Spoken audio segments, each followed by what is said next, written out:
নমস্কাৰ, আজি ব্লগটো আৰম্ভ কৰিছোঁ এটা হাঁহিৰে।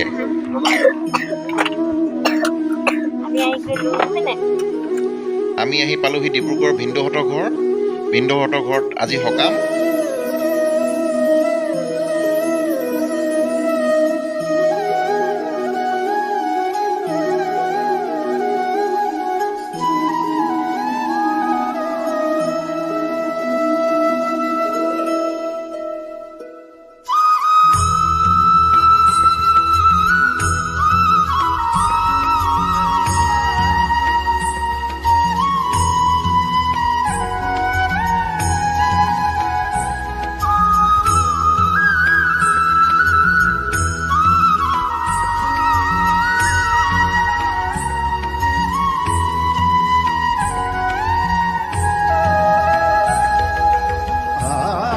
ভাবিলোঁ ভিনদেউৱে বনাই থকা নতুন ঘৰটো আপোনালোকক দেখাওঁ বুলি।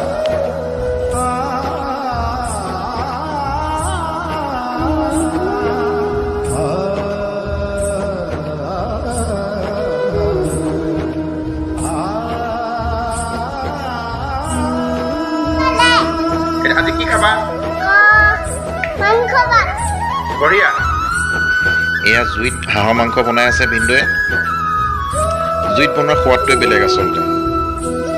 এয়া হাঁহৰ মাংসৰ লগত দিবলৈ কোমোৰা কাটি আছে, লোকেল বৰিয়লা মাছ, লোকেল মুৰ্গী, চাটনি।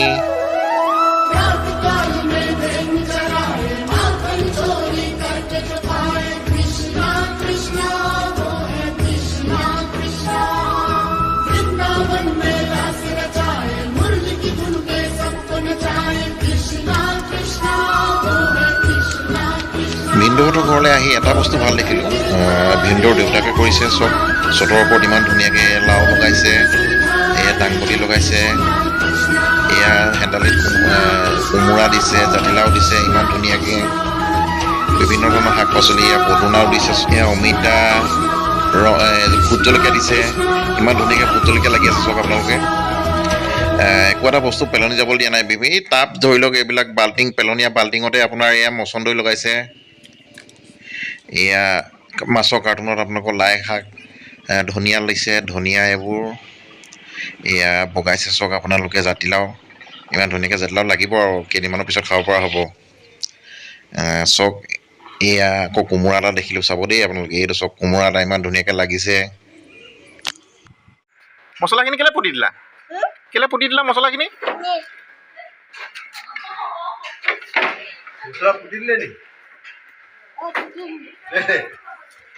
ভাত হোৱালৈকে ভাবিলোঁ অলপ ৰবাব টেঙা খাই লওঁ বুলি, গতিকে ৰবাব টেঙা ৰেডি কৰিলে।